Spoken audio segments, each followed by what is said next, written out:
In this tutorial, we'll see how to create actions and send notifications to those in charge of buildings where a fire is developing. By clicking on the buildings involved in the crisis area, we see the information of who should be contacted. Let's select the Actions tab. Currently, there are still no actions. In the top menu, let's click Create New Action. The panel to create new actions and send notifications is now opened. At the top, we can choose the name of the action and its description. We can decide to notify via email or SMS. Let's insert a recipient. When we start writing in the recipient field, the list of current users in the system appears. We can choose a user from the list or insert a name. When we insert a name that's not already in the system, we can also add it to the address book. We can decide if this user is able to log into the system or if he's just a contact to be used again in the future. When inserting an email address that's not already in the system, we can decide to either add it to the address book or just send an email without adding the new contact. Let's take a detailed look at selecting recipients. We'll focus on a single recipient, which could also be a defined group in the system, not only an individual user. We can edit the subject. We can edit the text in HTML format. We can insert an email template that we previously prepared, consult the templates tutorial to learn how to make these, and see the preview. We can send a simple notification email with no feedback needed, send a survey, and send a task with the possibility to be informed when it gets completed. Let's select Answer Required, which attaches a survey to the email. The survey is chosen from the list of surveys that were prepared beforehand. Consult the templates tutorial to learn how to make these.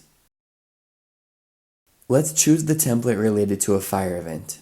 We'll check the preview to confirm that's what this is.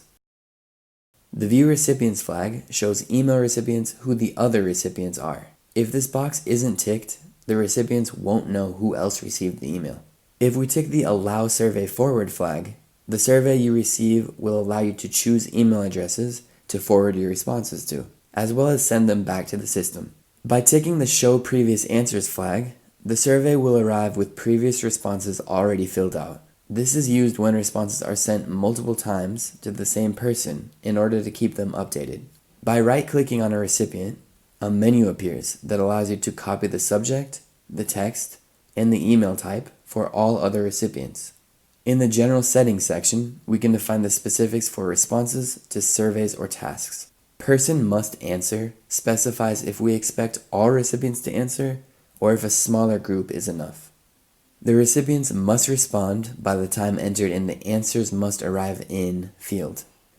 If the responses don't arrive by this time, in this case 2 hours, the emails will be resent to those who still haven't responded. This reminder is sent until the reminder deadline expires. The emails have a link to the survey. This link is available until the expiration of the link deadline.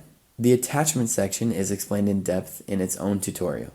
We can create the action and send the notifications immediately, schedule when notifications will be sent, or simply save the notifications as a draft.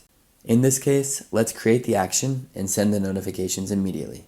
In the Actions tab, the newly created action appears. Expanding it, we see the notification details. In this case, I sent myself the notification. I open the email client and read the email that I've received. Now I'll click on the survey link. I fill out my answers and press send.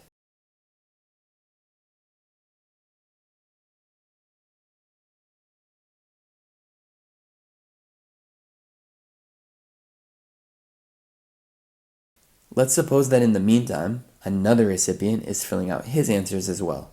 Let's go back to Crisis Management, and by clicking on View Answer, we can see the responses of every recipient and export them. With the View All Answers for this notification link, we can see responses of all recipients in chart format and export them. By right-clicking within an action, a context menu appears, allowing us to send new notifications in the same action or edit the name, description, and status of this action. In this case, we'll mark it as closed. A crisis event cannot be closed until all related actions are marked as closed.